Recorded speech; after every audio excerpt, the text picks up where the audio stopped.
Hi welcome to Imrana kitchen. இன்றைக்கி இம்ரானா கிச்சனில் கடை மசாலா போட்டு சிக்கன் 65 எப்படி செய்கிறது சொல்லிட்டு பார்க்கலாம். அதுக்கு ஒரு 2 டீஸ்பூன் அளவு தயிர் ஆட் பண்ணிவிட்டு 1/2 கிலோ அளவு சிக்கனை க்ளீன் பண்ணி எடுத்திருக்கேன். கொஞ்சமாக ஃபுட் கலர் ஆட் பண்ணிக்குவோம். 1 டீஸ்பூன் அளவு இஞ்சி பூண்டு பேஸ்ட், 2 டீஸ்பூன் அளவு அரிசி மாவு, கொஞ்சமாக வெள்ளை எள்ளு, அப்புறம் உப்புமே அளவாக போட்டுக்குவோம். ஏன்னா ஆச்சி சிக்கன் 65 மசாலா போடுறோம், இதுலேயும் உப்பு இருக்கும், அதனால் உப்பு பார்த்துட்டு அளவாக போட்டுக்குவோம். அதுக்கப்புறம் 2 டேபிள் ஸ்பூன் அளவு கார்ன்ஃப்ளவர் மாவு ஆட் பண்ணி நல்லா கலந்து விட்டுடலாம். நல்லா பிசைஞ்சு விட்டு கலந்து விட்டுடலாம். பாருங்கள், நல்லா இப்போ கலந்தாச்சு. இதை ஒரு அரை மணி நேரம் கிட்ட ஊறட்டும், அப்படியே வச்சிடலாம். நம்ம மேரினேட் பண்ணி ரெஸ்ட் விடுற நேரம் பொறுத்து நமக்கு சிக்கன் வந்து ஜூஸியாகவும் சாஃப்டாகவுமே கிடைக்கும். இப்போ அரை மணி நேரம் மேரினேட் பண்ணி வச்சு ஆயிடுச்சு.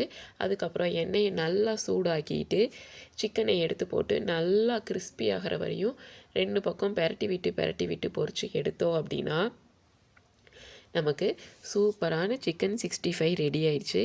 நான் இன்றைக்கி ஆச்சி சிக்கன் 65 மசாலா வச்சு தான் சிக்கன் ஃப்ரை பண்ணிகிட்ருக்கிறேன். இது நான் 2 பக்கம் ஃப்ரை பண்ணிவிட்டு எடுத்து காமிக்கிறேன் பாருங்களேன். நல்லா மொறுன்னு வெளியவும் உள்ளே வந்து சக்கை இல்லாமல் சாஃப்டாக ஜூஸியாக வரும். நான் இப்போ ஒரு கறியை எடுத்து பிச்சு காமிக்கிறேன் பாருங்களேன். நல்ல கலர்ஃபுல்லாகவுமே வந்திருக்குது பாருங்கள்.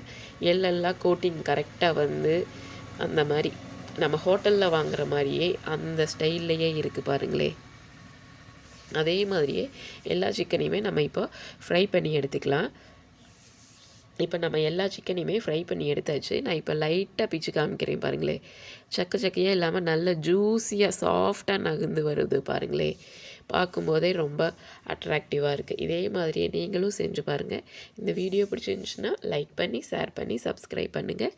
மறக்காமல் பக்கத்தில் இருக்க பெல் ஐக்கானை கிளிக் பண்ணுங்கள். தேங்க்ஸ் ஃபார் வாட்சிங்.